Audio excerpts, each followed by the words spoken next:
So yes, welcome everyone. This is such a wonderful book, like where the author explains beautifully about how our inner voice will be, how our feelings will be in a detailed manner, how we have to conquer ourselves, how we have to go deep within ourselves.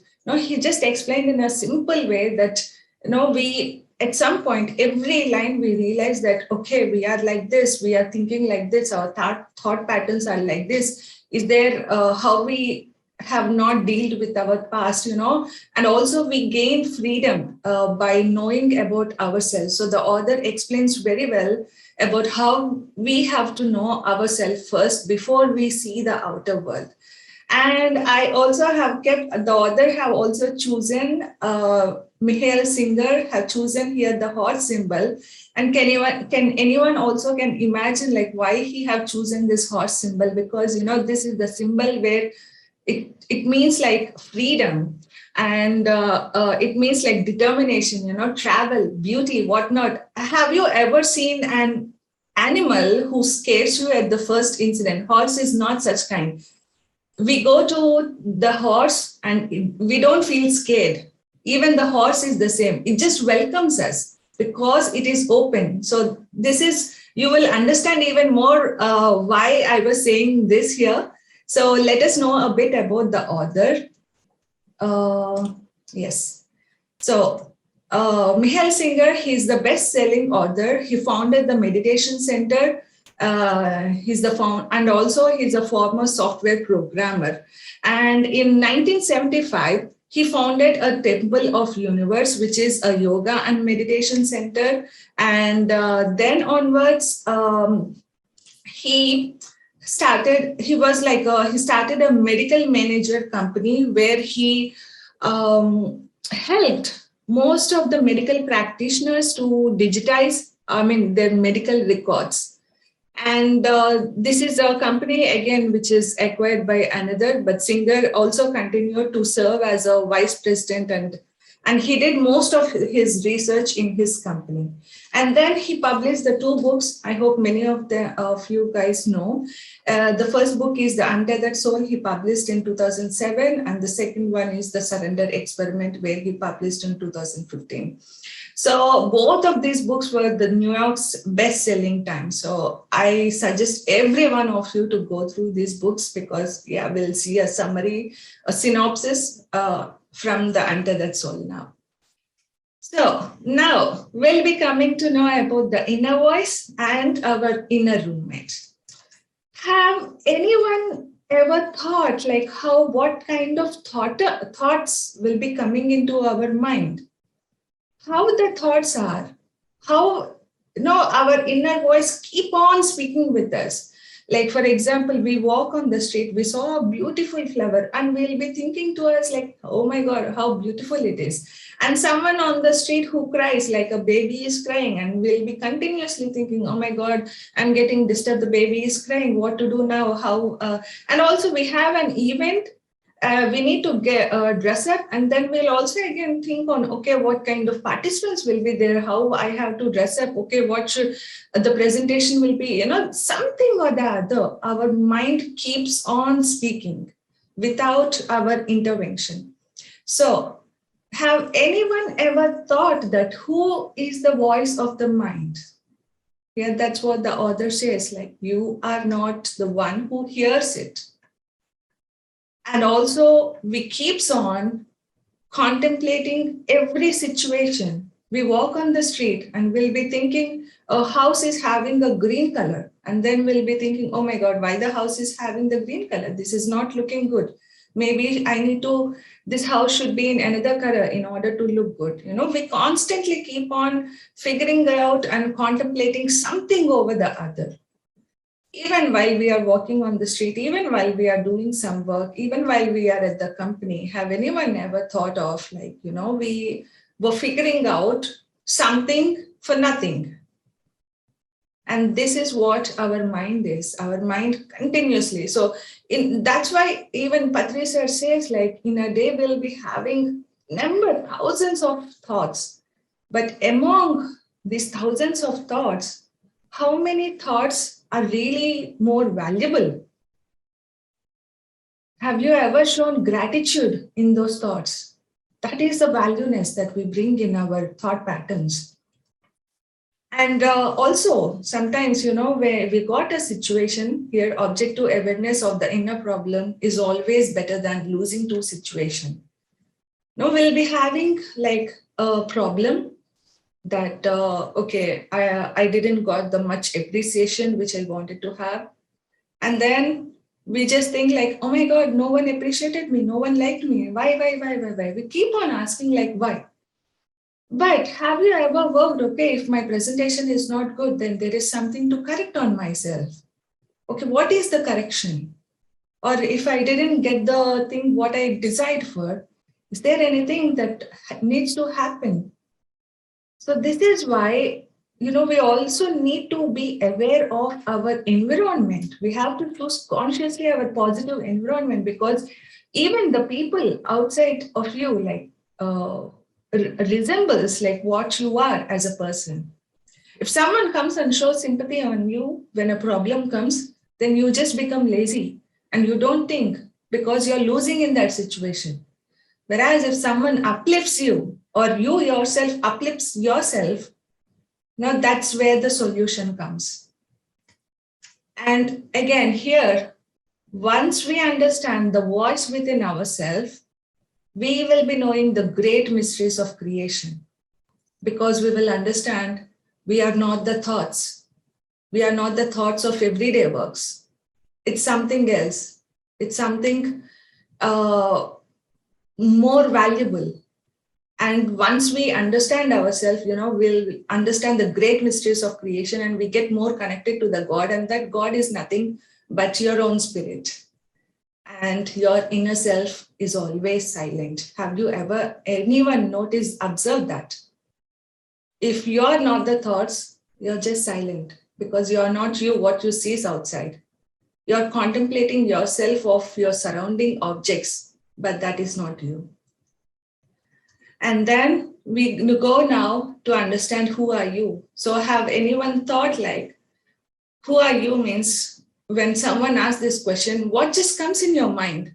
Is it that your name defines you, or your character defines you, your personality defines you? Have you ever thought of it? And I know that after coming in meditation, or every one of us at some point of the time will be asking this question to ourselves. Because when we think, who are we? I say, okay, I'm a software engineer, because my external experiences are again absorbing myself. If someone says, okay, I'm having this humanity, I'm so and so, I belong, I was born in Vijayar, but again, it's a societal fact. And again, I would like to ask a questions. Who sees when you see? And who hears when you hear? And who watches the dreams? And who feels love when you feel love? Have you ever thought of all these questions? Have you asked yourself, who is seeing? Who is hearing? And who are the one who is experiencing yourself in the dreams? Because even in your dreams, you will not see yourself sometimes. You will be seeing other person, but still you feel that is you in that body. And who is the one who is feeling love? And the love, how it is being generated. So what the author simply says here is, I'm the one who sees. From back in here somewhere, I look out. I am aware of the events, thoughts, and emotions that pass before me. So this is what we are. We are just witnessing. We are being aware that we are aware. We are knowing aware that we are aware. So simply being awareness is the key here, and we are just here to experience all the events without, any putting the logical mind. And when we feel like, when we are just aware of what we are observing, then that is the center of your consciousness. So you are behind everything, which means you're just watching. And that is your true home. And take everything else away and you're still there. Aware that Be aware that everything is gone, but take the center of the awareness away, and then you feel that there is nothing. And that center is the seat of the self. That is your inner self. So from there, again, you will be aware that there will be thoughts, there will be emotions, and there will be the world coming through your senses, because we see the world from what we feel inside. That is why always we have to deal with our inner self. So by now, you are aware again that you are aware. So this is what, which means who are you? And now, yes, let's say this wonderful concept of infinite energy. Yeah. So in natural, we are all having a beautiful energy, which is, which uplifts everyone. We are having that energy inside us which is infinite. It is completely infinite. But how we are stopping ourselves, how we are limiting ourselves, that is what the author says. So when you are open, you feel it. When you close, you don't. So let me give you an incident here. So the author explains a simple incident saying like, okay, a guy is involved, is having a girlfriend, and he's very much in love with her. And he was enjoying each and every moment. He was really appreciating the time with her. And suddenly the girlfriend said like, they need to break up. And what the guy have done is like, he just went in vain, and he was not eating anything. He was starving. He was unable to do his job because he was lacking his concentration.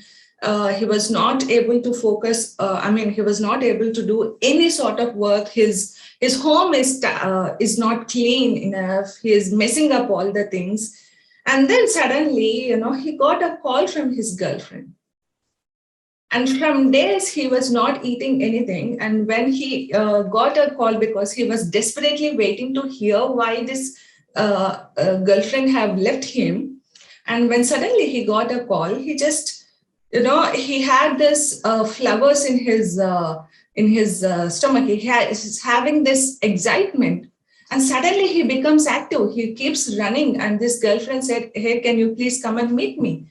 And suddenly he started to run. He started to, so instantly his energy have changed. Do you think like, is that the situation that is controlling him? Or even though he haven't ate any sort of food, or even though he haven't been outside, even though he lost his senses, how this energy came? Because it didn't came. It is within us.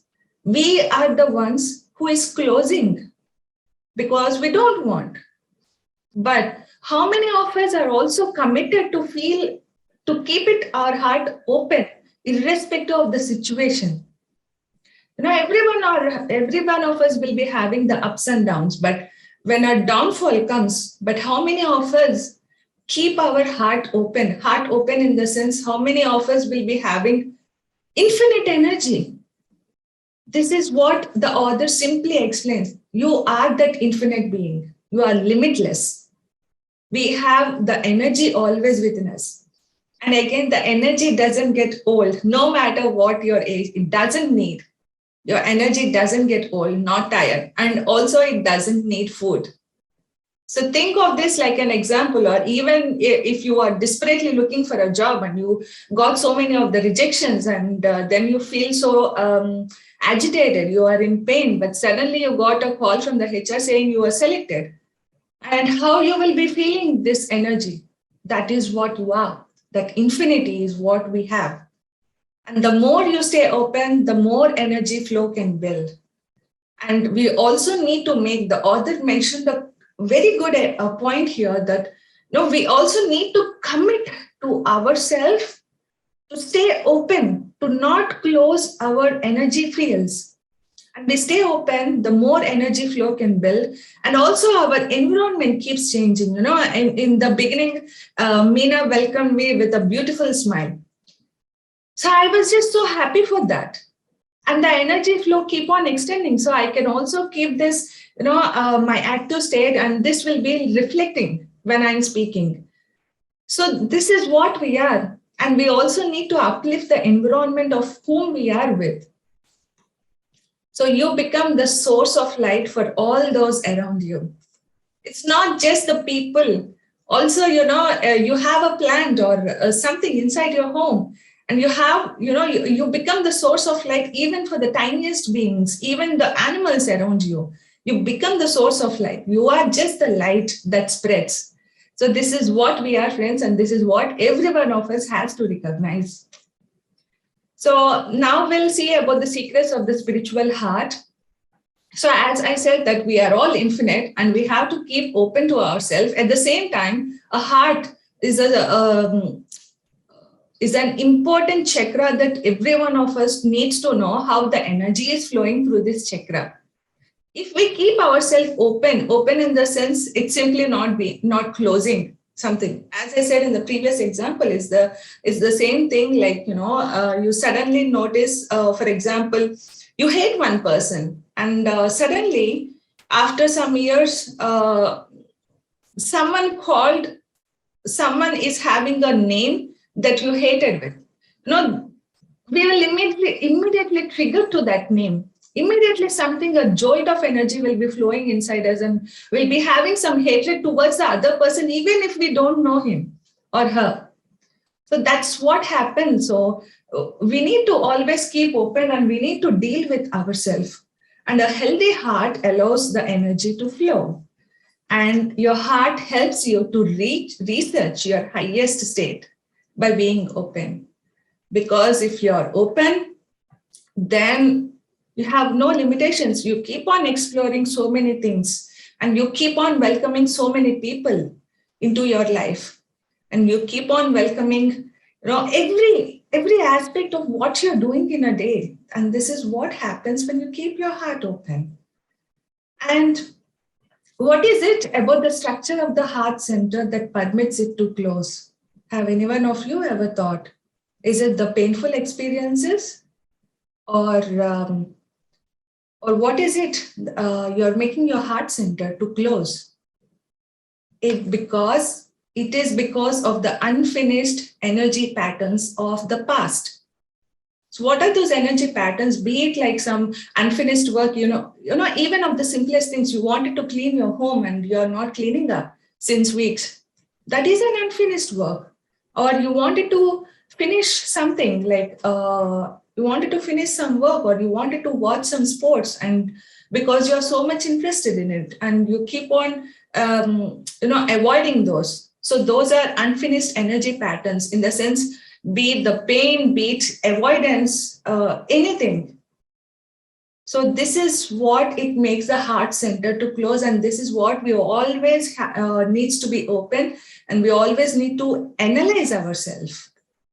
And no wonder the heart keeps opening and closing. Let me give another example here. So, for example, a couple was going to a vacation, and they were just going to enjoy, because it's a vacation. Every one of us know that we enjoy a lot during our vacation. But so we'll be seeing like a lot of greenery going by, a lot of nice buildings, a highway, and the fresh air that we'll be feeling, and so many cars, will be passing by.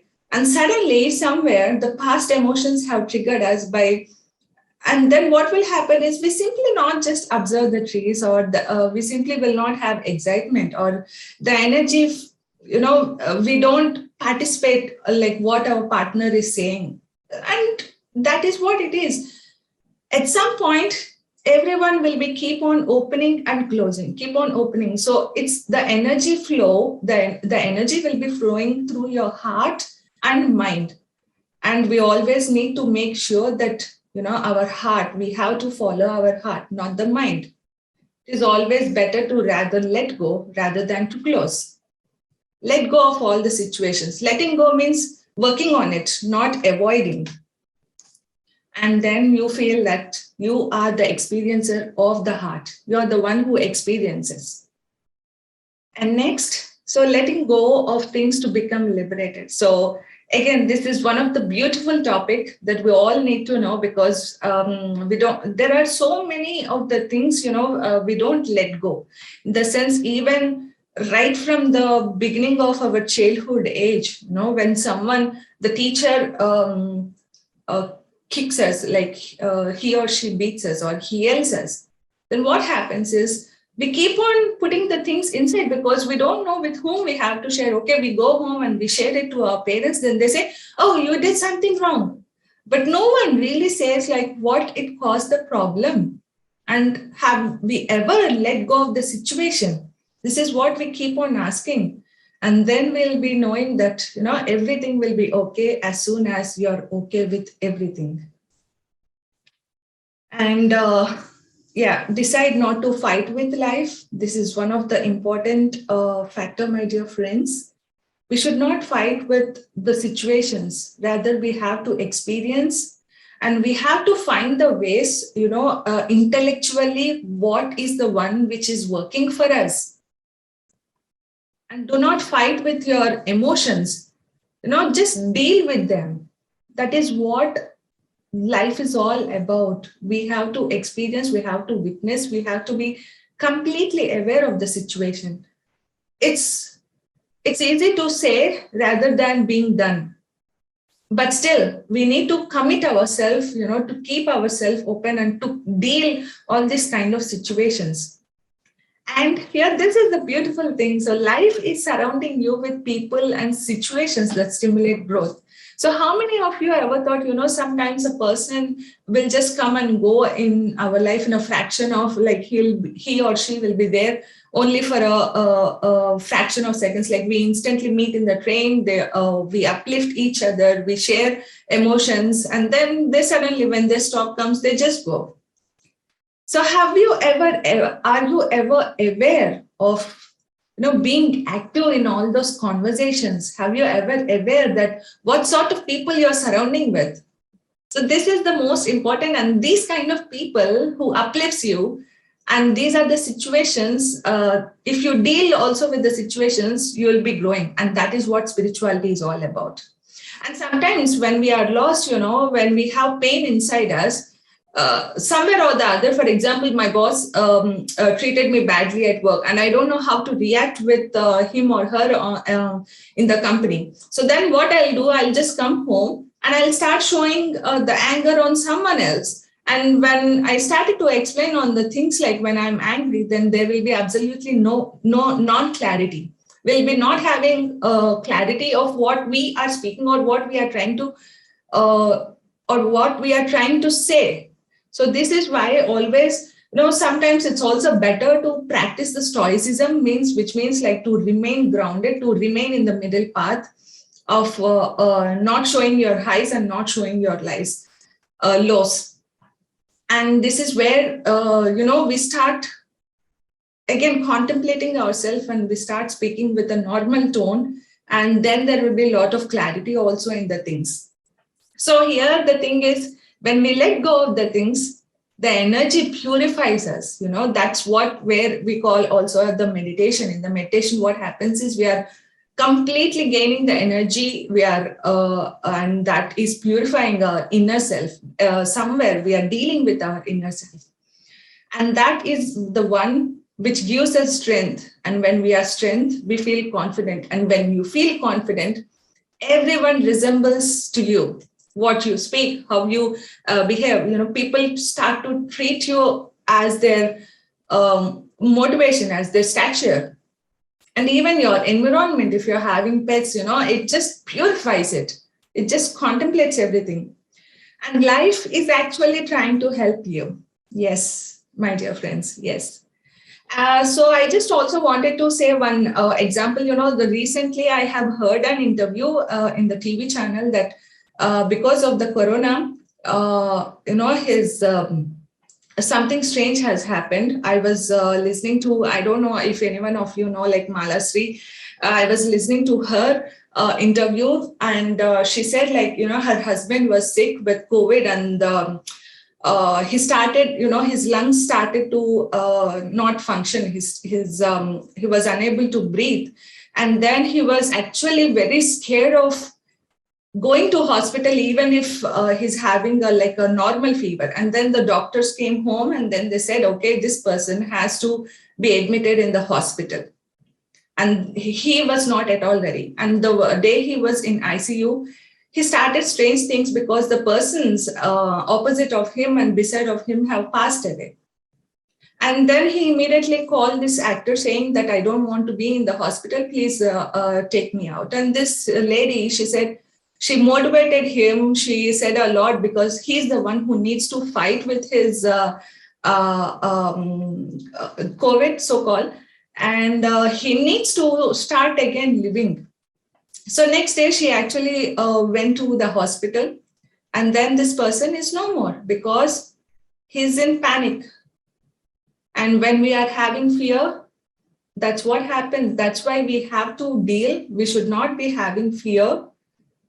And yes, we need to deal with ourselves in every situation and by being calm. Fear just takes us away of the things.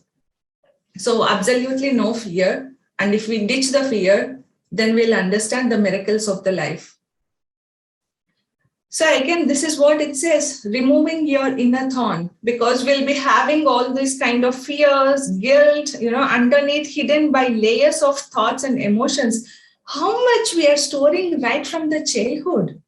How much? This is all the same.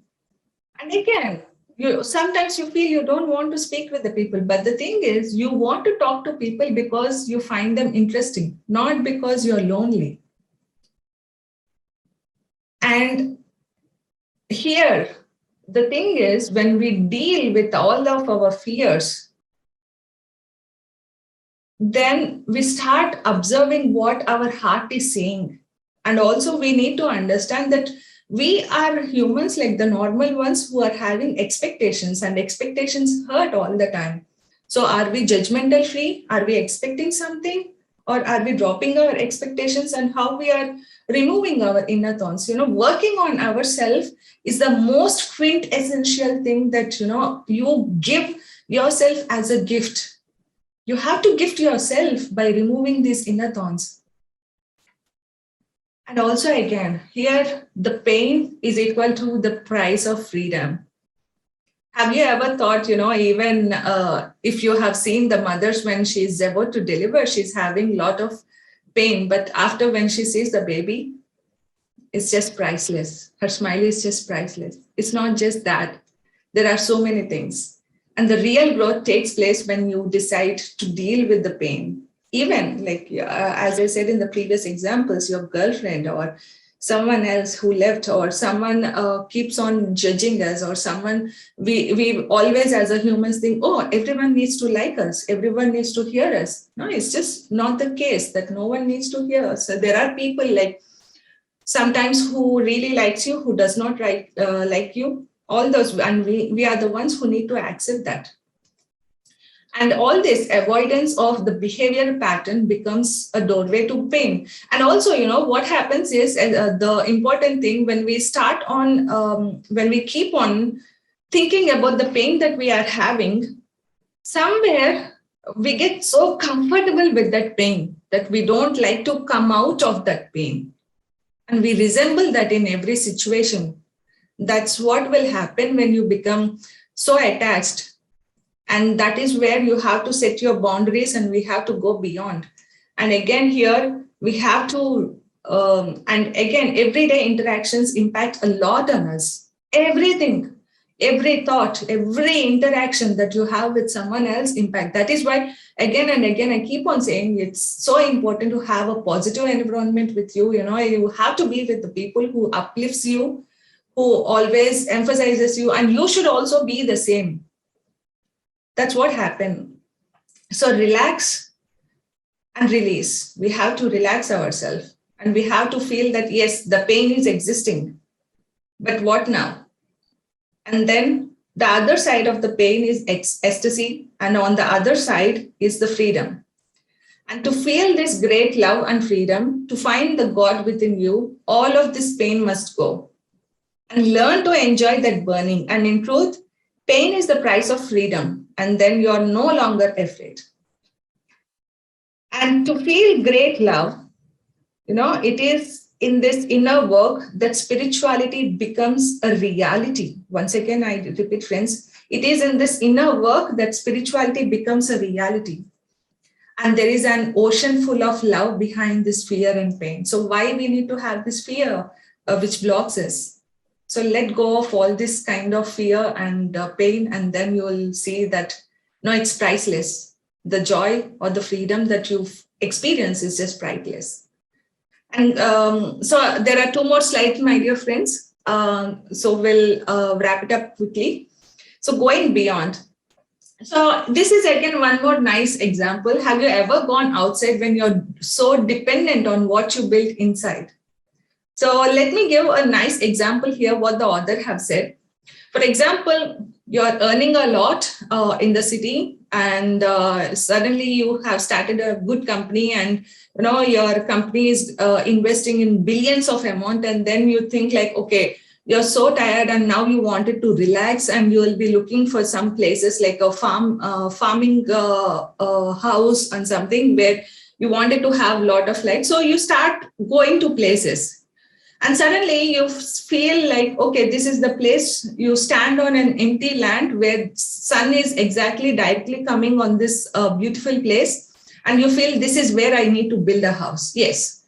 And now what will happen? You started to do the groundwork. You started to put all the things, like you started to call the architecture and everything. And slowly you start to build a house with first with the compound wall, and then you start building with the inner walls, and then you think of the interior and so on. And suddenly you went and you went there and you started to live there. And what happens is you'll be hearing the noise, and then what you'll be thinking is, oh my God, okay, a huge noise is coming out. So I need to put the windows where the noise should be blocked. So your windows and your doors, everything, you just start building up and you don't feel the noise anymore. And then you have a nice swimming pool in the garden, everything, what you have, whatever you want in this house. So you're so dependent on that. And then you start to invite friends, and you are partying, and suddenly you feel like somewhere you were lost. And you also feel that, in the summertime, the sun is like scorching hot, like you feel the scorching heat, and you start again building, these coils where, I don't know exact the term, where, the heat resistance sheets will be there. And then again, what the thing happens is, the sunlight will be blocked, and then again, the room will be dark, and then you put on all the colorful lights, and you feel again something is happening. But what is happening here is we are the ones actually who thought there is a huge amount of light which is existing, and then we built a wall around us with our inner thoughts, and we got so comfortable there. And we are the ones who have closed the walls, who have closed ourselves with the inner walls. And we become so comfortable there, and we start thinking, this is our life. But that is not ourself. And again, we start to think like, oh my God, I need to go to somewhere else where I see lots of light. See, this is what it happens when we also are so dependent on our thoughts that we are building up inside. And if we don't create good situations for ourselves, there is absolutely darkness. And we also need to commit to ourselves again to have the good situations all the time. And as I said, your inner house is always made of thoughts and emotions. And we decorate our walls with the memories of our past experiences and also with the dreams of the future. So going beyond means always letting go of the effort to keep things within your limits. So we should always let go. We are infinite. We always need to go beyond ourselves of our limitations. And this is what happens. Spirituality begins when you decide that you will never stop trying. Again, friends, spirituality begins when you decide that you will never stop trying. And spirituality is the commitment to go beyond no matter what it takes, according to the author. And this is true. And finally, the path of the unconditional happiness. So the highest spiritual path is life itself, which everyone knows because every day we'll be facing the challenges, every interaction, how we are dealing with it, what kind of people are there, how our environment is resembling us. That itself is the spiritual path. So is the life itself is teaching you so many things, and you're not put on earth simply to suffer. Suffering absolutely is not there. You just need to enjoy your life. And you will have to stay conscious, centered, and committed at all times. So this is what the author keeps on saying, friends, that we have to be committed, we have to be grounded, we have to make ourselves centered, and we have to be conscious all the time of what we are doing. And unconditional happiness is a very high path that solves everything. And we should also be committed to ourselves that we are happy no matter what the situation is. So again, this is one of the good example. For example, what it feels like original mind means when you feel that you are unconditional, and what it happens for a disturbed mind. So what happens is suddenly a God starts to speak with a person, and he keeps on saying, why the tree is bent. So while I'm walking in the forest, the tree is bent, it has its curve. I didn't like that. I want the tree to be linear. Okay, then the God says, okay, fine, this is fine. But what about the animals which are around you?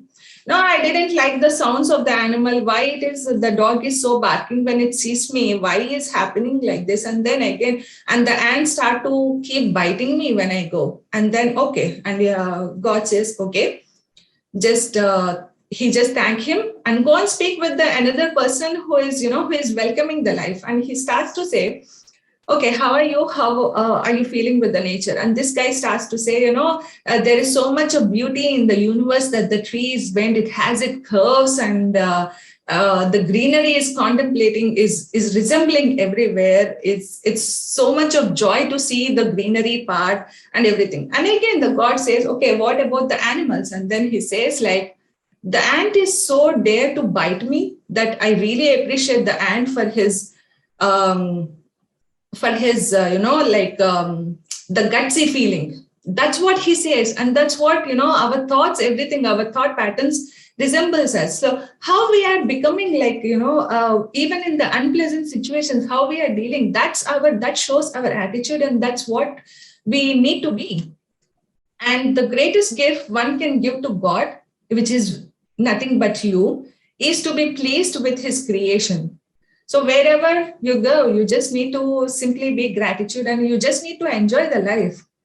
So this is what, my dear friends. And then finally, the final thing, death teaches unique lessons.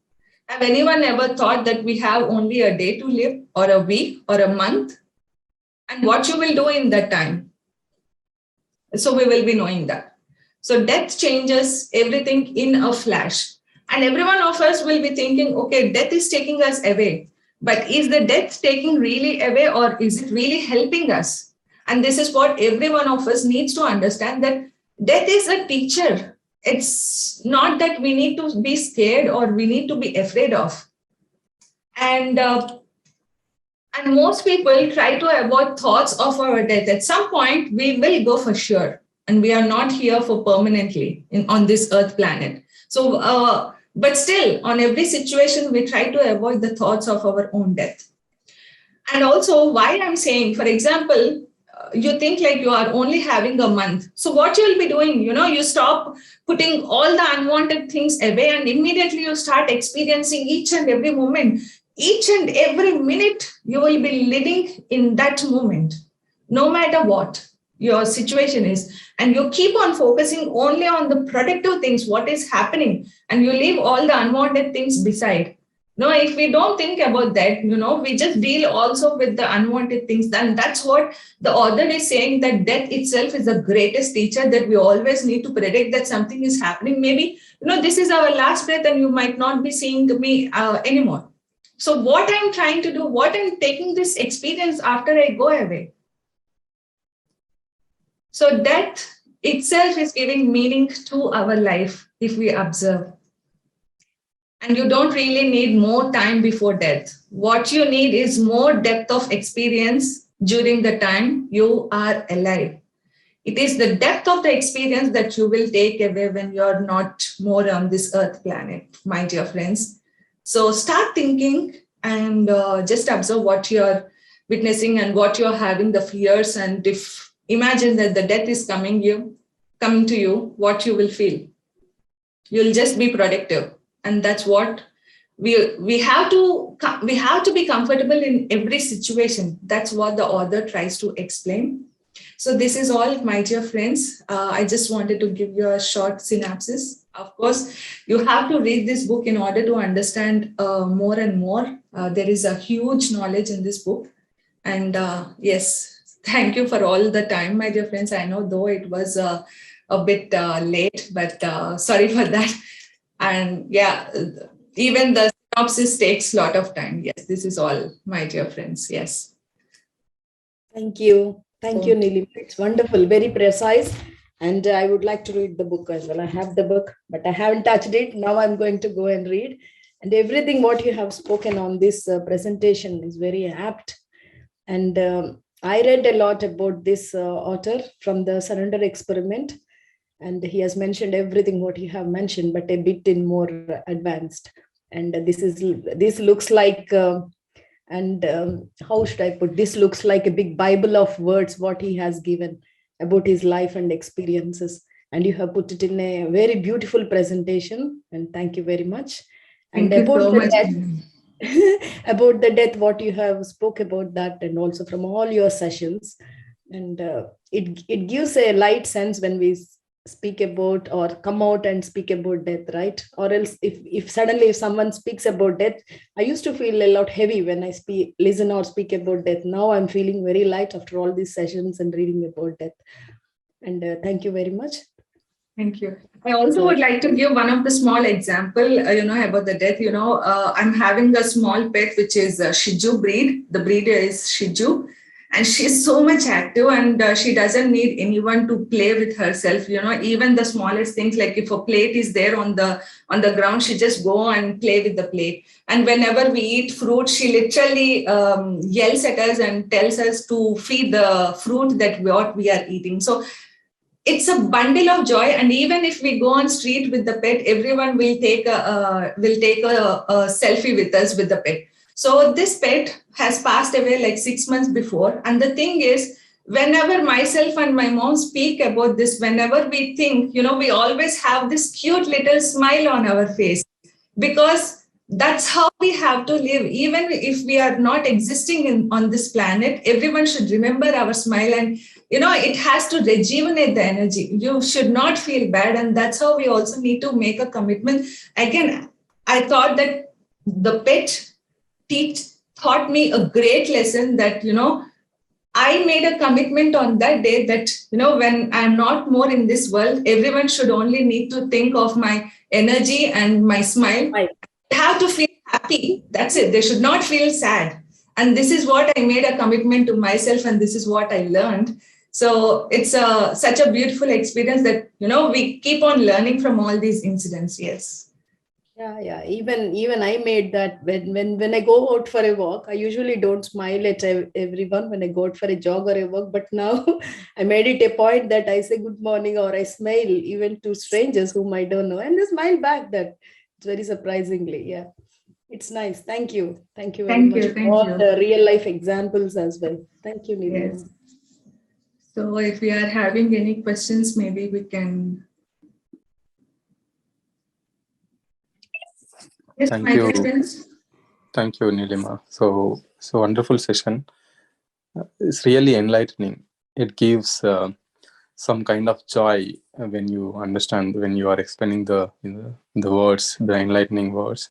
So it's really regenerating. Thank you for this wonderful session. Thank you so much, Ravi. Yeah. I know the content is a lot. It takes time to also ingest, but yeah, in simple words, yes. Thank you. Thank you so much. So anyone else want to share, my dear friend? Hi, Neelima, Master. Hi, Rashid. Thank you, sir. I think I like the presentation. It's very precise, and I can understand a lot of experience put in each slide and your work. I missed the initial bit. Sorry for that. But I'll watch again in the live once we present that in the channel PMC UK online. Yeah. But friends, if you have any questions or just share, please do add. Can you show the book again, please? Sorry, I missed that slide initially. So this is the book. Okay. The Untethered Soul, written by Michael Singer. So I hope it's visible, right? Yes, absolutely. Yeah. Nice. Yeah. Thanks for that. Thank you so much, Rajshekhar. Yes, friends, if anyone else wants to add your experiences, or add something, please, you can unmute yourself and go ahead. Hi, Neelima. Hi, Excellent Jyoti. session. Excellent session. Really, really wonderful.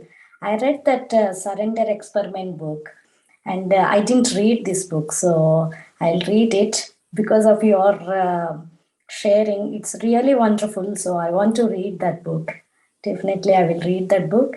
And because of that Surrender Experiment book, I used to try, like simple things. If something come in my way, I used to accept it.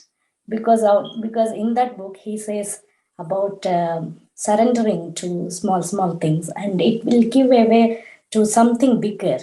So that's what my takeaway from that book. So I'll read this book as well, and I'll see what my takeaway from this book. Thank you very much. Wonderful. That's a wonderful Thank you so session. much. Thank you so much, Jyoti ji. Thank you so much. Yes, everyone. This book, is just to keep ourselves open all the time, to not close ourselves. It's just dealing with everyday incidents. Yes. And the author has explained in detail more beautifully that everyone has to grow through every line. Yeah. Thank you so much, Jyoti. Thank you so much. And one more thing I want to add, this book club is why PSSM masters, when they read it, pyramid masters, because of their deep meditative experiences, the way they see is unique, and also with a global vision. So when the content is expressed, we can see a lot of in-depth, like in general, if I read a book 10 years ago and now it's same book, but the expressions or the understandings will keep on improving. So that is why it's so important to listen to every master. So that is the main motto of this book club, friends. So just wanted to add. Thanks again. Yes, Rajshekhar, you are completely true. Because, after if we read after some years, the knowledge that we took several years before is never the same. We keep on understanding some other things with the latest experiences that we face or that we experience. Yes, totally agree. I think Patriji, I have met this author, I think, in US. Hey, I know. I don't know this. Nice. Yeah, I think so. Yeah. Wonderful. Does anybody else know about this? Or? I don't know. I know about that Vladimir Anastasia book author, but I haven't known about this singer, Michael Singer. Okay. And I think only 2 books, right, Neelima? This author has presented. Yeah, so far he published 2 books. Yeah. Beautiful books.